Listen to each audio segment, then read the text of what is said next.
Programa Universitario de Estudios sobre Asia y África, UNAM, conectando Asia y África con América Latina.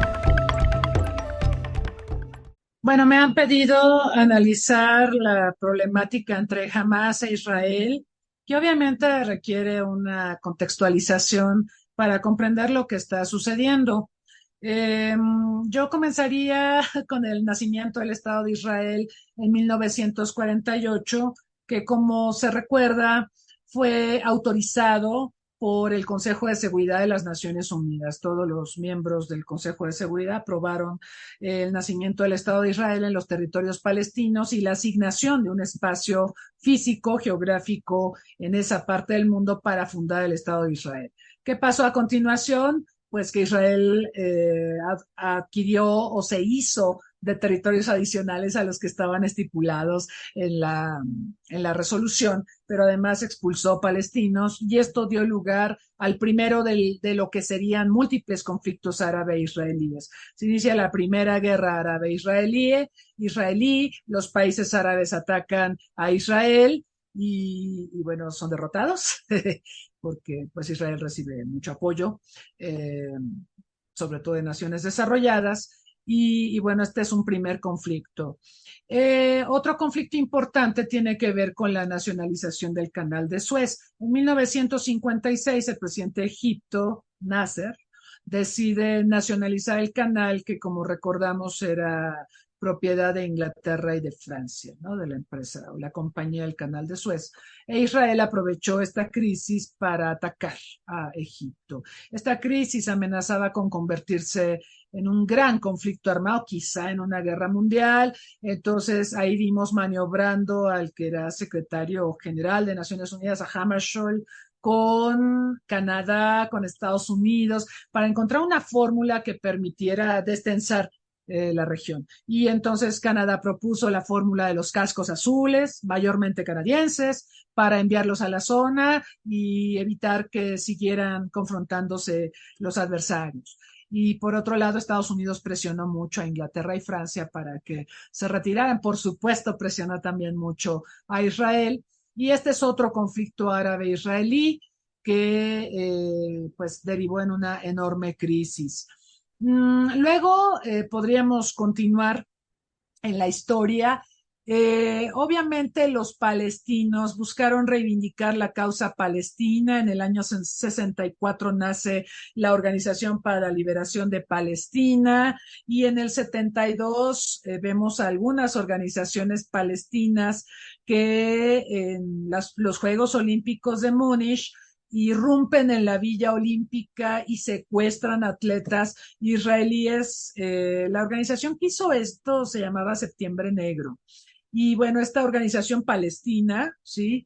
Secuestró atletas israelíes y en la refriega murieron atletas israelíes, murieron los que los secuestraron. Fue un problemón en plena justa olímpica. A raíz de esto, pues los países europeos decidieron que tenían que mejorar mucho la seguridad para eventos deportivos, nace la Europol, en fin.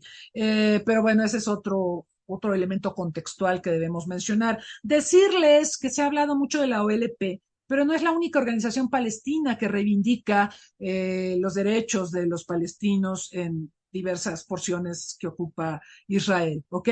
Entonces surgió la OLP en el 64, luego esta organización Septiembre Negro hace lo que les comenté en las Olimpiadas de Múnich, y luego nos vamos al 73, una fecha paradigmática con la guerra de Yom Kippur. Bueno, esta guerra fue muy importante porque Egipto y Siria deciden atacar a Israel.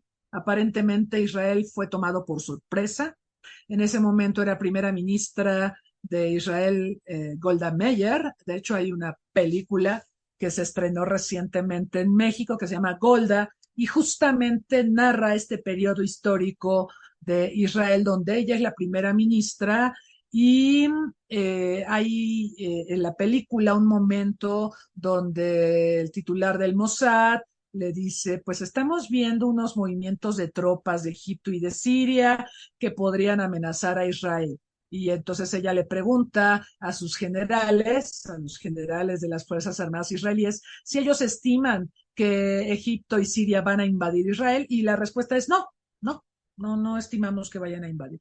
Entonces ella no da la orden de hacer una movilización preventiva de las tropas, de manera que cuando atacan Egipto y Siria, Israel está muy indefenso y les asestan duros golpes, ¿no? Fue bastante terrible para Israel porque parecía que se iban a imponer, de verdad hubo un momento en donde parecía que iban a ganar tanto Egipto como Siria y bueno, iban a colocar a Israel en una situación de derrota. Eh, Israel poco a poco fue maniobrando en la contraofensiva, organizó sus tropas, organizó algunos ataques para bifurcar a los atacantes. Esta guerra pues fue en el Sinaí, ¿no? Y en la película, por ejemplo, vemos cómo Golda Meir le pide ayuda a Estados Unidos, a Kissinger, que era el canciller, y como Kissinger le dice, mira, está bien difícil, ¿eh? Porque si te damos un apoyo abierto, se van a enojar los árabes y ella le recuerda a Kissinger, pero tú eres judío, ¿no? Entonces es bien interesante esta película. Por el contexto, igual no es una buena película, pero las actuaciones son bastante aceptables y el contexto histórico también nos recuerda esta guerra del Yom Kippur. Al final, pues queda en empate esto, ¿no? Los invasores se tienen que retirar y bueno, Israel salvó la cara y ya. Bueno, después el Parlamento llama a cuentas a Golda Meir y le preguntan, bueno, ¿y usted por qué no hizo un movimiento de tropas cuando le informaron que parecía que había intenciones de que Egipto y Siria iban a atacar a Israel? Y ella dijo, ella se echó la culpa, ¿no? Y ella dijo, yo desestimé esa información. Yo di la orden de no movilizar tropas. Bueno, no fue ella, ¿no? Fueron sus generales y fueron los estrategas del Mossad los que desestimaron esta presencia militar muy cerca de la frontera con Israel. Bueno, entonces tuvimos ese conflicto. Y luego vámonos yendo más a la época contemporánea. Miren, el tema con Israel es que Israel ha luchado por sobrevivir como Estado, pero también por tener una preponderancia geopolítica en Medio Oriente. Para ello, necesita hacer las paces con las vecinas, ¿no? Israel es potencia nuclear. Quisiera apuntar este dato. Francia fue el país que le otorgó las facilidades para convertirse en potencia nuclear. Sin embargo, cuando Estados Unidos se enteró de que Francia estaba transformando a Israel en potencia nuclear, le pidió que cesara la cooperación. Francia cesó la cooperación. También los árabes estaban muy inquietos y le decían a Francia, oye, ¿qué le estás dando a Israel? Y claro, para no enemistarse ni con Estados Unidos ni con los árabes, Francia dejó de apoyar a Israel. Pero como ustedes saben, Israel es un país multinacional que las autoridades han buscado poblar con inmigrantes y muchos de estos inmigrantes son mano de obra muy calificada, científicos nucleares y demás, que naturalmente ayudaron a completar el programa nuclear. Entonces calculamos que Israel es potencia nuclear desde la segunda mitad de los 60 y que tiene algunas ojivas nucleares que podría utilizar. El asunto es que Israel aplica la política de la opacidad respecto a sus capacidades nucleares, es decir, ni lo niega ni lo confirma. No lo confirma, pues para evitar que otros países de la región de Medio Oriente busquen adquirir el secreto atómico y no lo niega para sembrar la sombra de la duda, ¿no? De hecho, en esta película Golda hay un momento en que un general israelí le dice a Golda Meir, oiga, hay que usar el stock nuclear. Bueno, ahí salieron del closet, ¿no? Pero bueno, Israel se ha guardado mucho de evidenciar que tiene un stock nuclear y lo tiene como un elemento disuasorio. Y por esto Israel tiene que cerciorarse y buscar que no surja ninguna otra potencia nuclear en Medio Oriente. Lo menciono porque esto ha generado tensiones en su momento con Irak. En el año 83, la Fuerza Aérea Israelí bombardeó Irak, concretamente bombardeó el reactor nuclear de Osirak. Ese reactor era muy importante porque Saddam Hussein estaba desarrollando armas nucleares. Entonces Israel dijo, no, yo no puedo permitir eso y mandó a su fuerza aérea y bombardearon el reactor. Y claro, Irak protestó ante la comunidad internacional. No pasó nada porque pues, el atacante fue Israel. Y ahí se mermaron mucho las posibilidades de que Irak fuera potencia nuclear y pudiera tener el secreto atómico como elemento disuasorio frente a Israel. El otro caso es Irán. Irán no es árabe, Irán es Persia. Irán busca desarrollar un programa nuclear. Obviamente Occidente le ha puesto todas las trabas habidas y por haber para que pueda desarrollar su programa nuclear. Actualmente Irán no tiene armas nucleares, yo creo que tenemos que ser muy claros, pero desea tenerlas, ¿no? Entonces, este es un motivo de conflicto con Israel. Entonces, está el elemento nuclear, pero también está el elemento geopolítico, donde Israel busca prevalecer a manera de protección, de supervivencia respecto a los países de la región. Y por otro lado, por ejemplo, de esa guerra de Yom Kippur, lo que aconteció posteriormente fue que Egipto, que fue uno de los agresores en esa guerra, va a pactar la paz con Israel y de ahí viene la negociación para que Egipto reconozca en 1979 la existencia del Estado de Israel. Egipto es el primer país árabe en reconocer la existencia del Estado de Israel, algo que Israel añoraba, ¿sí? Que por lo menos alguien diera el primer paso, porque esto allanaría el camino para mejorar las relaciones con los países árabes y tener otro tipo de interacción, que no fuera vía la guerra, sino que fuera política.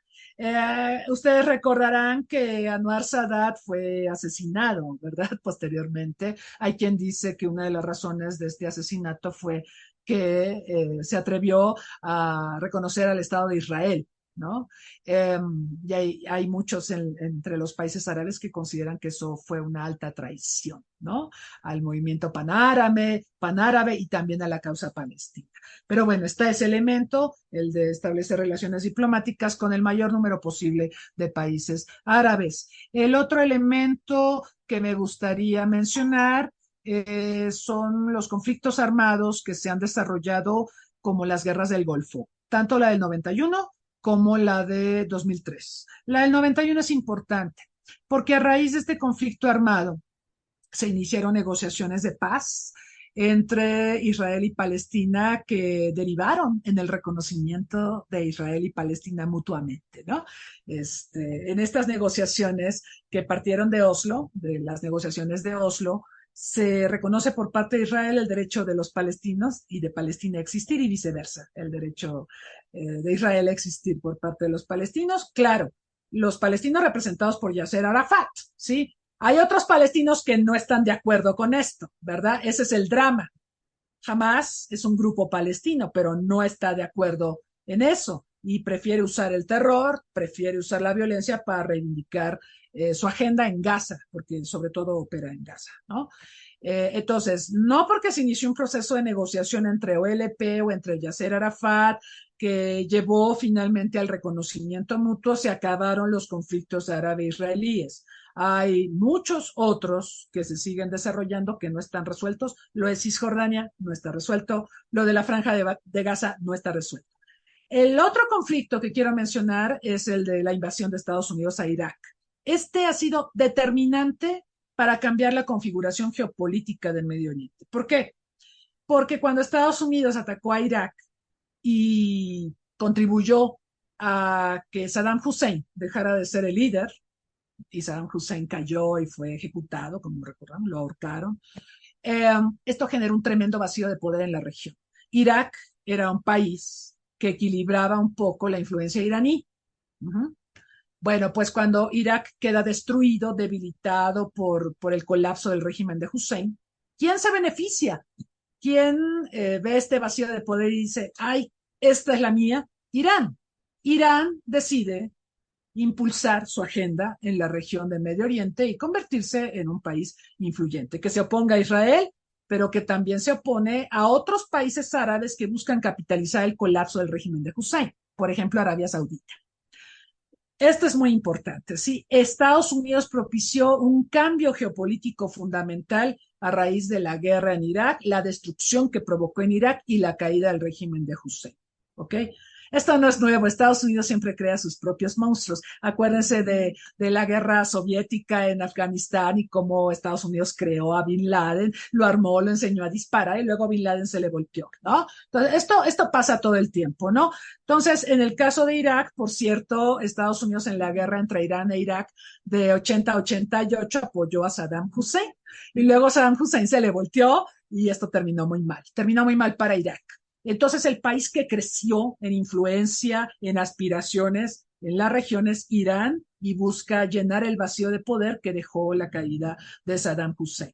Pero hay otros países, Arabia Saudita yo creo que es muy claro que está buscando expansionar su influencia en la zona, también gracias al colapso iraquí. De hecho, actualmente vemos una guerra proxy. Nos hablan mucho de las guerras de proximidad, ¿no? Por ejemplo, la guerra entre Ucrania y Rusia en realidad es una guerra proxy, porque no es entre Ucrania y Rusia, es una guerra entre Rusia y la OTAN que se lleva a cabo en Ucrania. Esas son las guerras de proximidad donde se enfrentan dos poderes de manera indirecta en un tercer país. Bueno, Ucrania es una guerra de proximidad. La guerra en Yemen es una guerra de proximidad. ¿Entre quiénes? Entre Irán y entre Arabia Saudita. Ahí tienen una guerra de proximidad. Esos dos se disputan el liderazgo en Medio Oriente. Y lo que desató, digamos, el apoyo de Irán a Hamas, en la Franja de Gaza, y todo el armamento que le entregó y todo el apoyo financiero que le ha dado, fue las negociaciones entre Arabia Saudita e Israel. Eso no le gustó a Irán. ¿Sí? Israel encantado de negociar con Arabia, porque les digo que busca el reconocimiento y busca tener otro tipo de interacción con los países de la región que no sea bélica, precisamente para empezar a solucionar problemas que son muy complejos, ¿no? Entonces establece paces con paz o mecanismos de paz o diversas paces con los países de la región. Esto va a abonar a un Israel menos tensado en la región de Medio Oriente, pero Irán dijo, no, eso no me gusta que esté negociando Arabia Saudita con Israel. Entonces, esta es una de las motivaciones que tuvo Irán para apoyar a Hamas. Y entonces Hamas, muy apoyado financiera y militarmente, inicia estos ataques arteros en este fin de semana. Y bueno, ya hemos visto la contundencia de los ataques. Dicen que los servicios de inteligencia les pasó lo que en el 73, en aquella guerra de Yom Kippur, según lo cual nos comentan que los servicios de inteligencia israelíes no creían que jamás se atreviera, no se van a atrever, decían, no se van a atrever a atacarnos. ¿Y qué crees? Que sí, que sí se atrevieron. Y parece ser que jamás también desarrolló labores distractivas, ¿no? Un poco disfrazando que estaba preparando, porque esto se preparó con mucha antelación, como nos podemos imaginar, disfrazó mucho sus intenciones, ¿sí? Y en cierta forma engañó a Israel. Entonces, digamos, los servicios de inteligencia compraron esta imagen de que no era posible, no se iban a atrever a atacar y atacaron a Israel. ¿Qué es lo que está en juego aquí? Bueno, por supuesto está el tema de la Franja de Gaza, está el tema de satisfacer los requerimientos o las agendas de actores palestinos que difieren sustancialmente de aquella agenda que tenía Yasser Arafat con la OLP. De hecho, si recuerdan, cuando Yasser Arafat bueno, Yitzhak Rabin negociaron la paz allá en los años 90, el propio Yasser Arafat declaró que jamás estaba fuera de la ley, ¿no? Y que no compartía los métodos de Hamas. O sea, y estamos hablando del líder de la que fue la OLP, de la Organización para la Liberación de Palestina, en su opinión respecto a Hamas. Entonces, como les decía hace un rato, tenemos a la comunidad palestina, pero no es única, no actúa de la misma manera, no todos están de acuerdo con las negociaciones con Israel y tienen diferentes reivindicaciones y formas de actuar, ¿no? Entonces, Hamas, que es catalogado por Estados Unidos como una organización terrorista, se basa justamente en el uso del terror para promover su agenda en la Franja de Gaza. Muchas gracias, doctora, por habernos acompañado hoy. Y bueno, ya para finalizar, ¿tiene alguna reflexión final que le gustaría compartirnos? Sí, me gustaría enfatizar lo dividido que está el mundo en torno a esta crisis, ¿sí? Bueno, antes que eso, me gustaría enfatizar que todos teníamos los ojos puestos en Ucrania y súbitamente desapareció Ucrania, ¿no?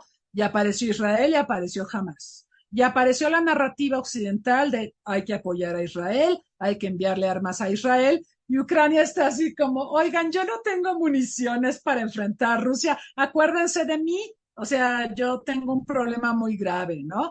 Entonces, ahorita Ucrania pasó a un segundo plano y, bueno, la situación en Israel, en la Franja de Gaza, pasa a un primer plano.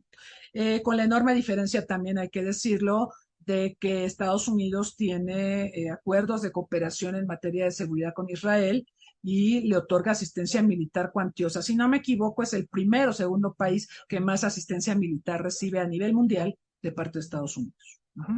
Entonces, ahí el Congreso autoriza, ¿sí? No es como con Ucrania, que es un lío venderle a Ucrania, porque aparte Ucrania estaba sancionado desde 2014 precisamente para evitar una escalada militar. Por supuesto que estas sanciones que recibía Ucrania las levantó Occidente porque pues necesita defenderse Ucrania, de modo que agarre piedras para enfrentar a los rusos, ¿verdad?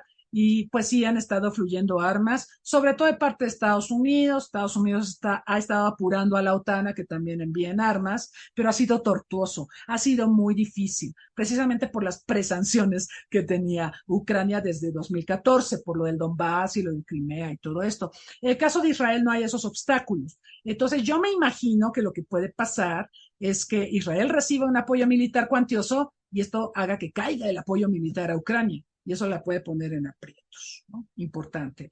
Y ahora sí paso al tema de cuán dividida está la comunidad internacional. Como vimos, las reacciones en el mundo, pues Occidente está en la línea de apoyar a Israel, ¿sí? De apoyarlo contra el terrorista Hamas. Ok. En América Latina está muy complicado porque hemos visto reacciones desde las más contundentes como la de Alberto Fernández, el todavía presidente de Argentina, porque ya va a haber elecciones y ya va a terminar su periodo, pero recuerden que Argentina es el país latinoamericano con más israelíes, ¿no? En América Latina, ¿sí? Entonces, obviamente, Alberto Fernández tenía que hacer una condena tajante a Hamas, ¿no? Y lo dijo. Y además ofreció ayuda humanitaria y todos los apoyos que pudiera requerir Israel. Hay países que no tienen relaciones diplomáticas con Israel. Por ejemplo, Bolivia y Venezuela no tienen relaciones con Israel. Y los pronunciamientos que han hecho han ido en el sentido de procurar ayuda humanitaria, de pensar en las víctimas, etcétera, pero pues no están condenando, ¿no? Y eso no le gusta a Israel. Israel quisiera que se condenara. En el caso del presidente López Obrador, ya lo escuchamos, él dijo que él está a favor de la paz, ¿ok? Que él quiere que todas las naciones se entiendan. Pues sí, él querrá eso, pero el mundo no funciona así. El problema también que tenemos con nuestro presidente es que él sigue pensando que la política exterior es residual respecto a la política interna y en mi opinión la política exterior hay que construirla, ¿no? Y yo creo que debemos de ser muy claros. Sin embargo, el presidente tuvo una actitud tibia, ¿no? Dijo, yo quiero que todos entiendan, ha habido muchas víctimas y no le gustó a Israel. De hecho, Israel dijo, yo quiero una condena enérgica del gobierno mexicano. Claro, tenemos un tratado de libre comercio con Israel, pero pues eso es comercio y política exterior y asuntos de la política más dura se manejan de otra manera. Entonces, bueno, pues están enojados los israelíes con México. Y también hay otras variaciones de respuestas de los países latinoamericanos, que a mí lo que me enseñan es que estamos sumamente divididos y fragmentados, ¿no?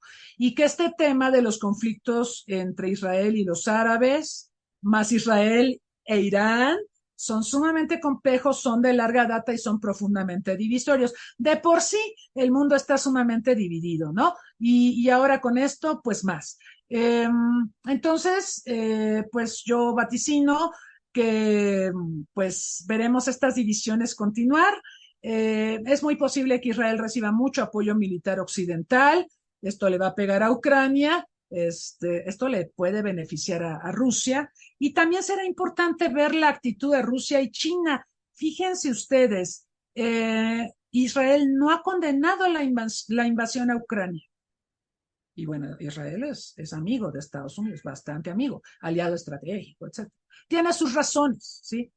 Eh, bueno, la Unión Soviética en su momento firmó a favor de esa resolución que dio lugar al nacimiento del Estado de Israel, eso Israel no lo olvida, pero en realidad hay una cooperación muy fluida, ¿no? Entre Rusia e Israel. Del lado chino, Israel tiene muy buena relación con China. Es el segundo proveedor de armamento para China detrás de Rusia, ¿no? Entonces, negocios son negocios y hay un juego geopolítico interesante en la región. Israel también tiene que asegurar una buena relación con Rusia y con China porque son actores determinantes en Medio Oriente. ¿no? Y está decayendo también la influencia de Estados Unidos en la región. Este tipo de conflictos, esto de que Irán se enfrenta a Arabia y de que arma Hamas, esto es resultado, hay que verlo así, es mi propuesta de análisis, como el resultado del declive de Estados Unidos en el mundo, pero muy particularmente en Medio Oriente. No le ayudó nadita a Estados Unidos salirse de Afganistán, proyectó una debilidad regional brutal, ¿sí?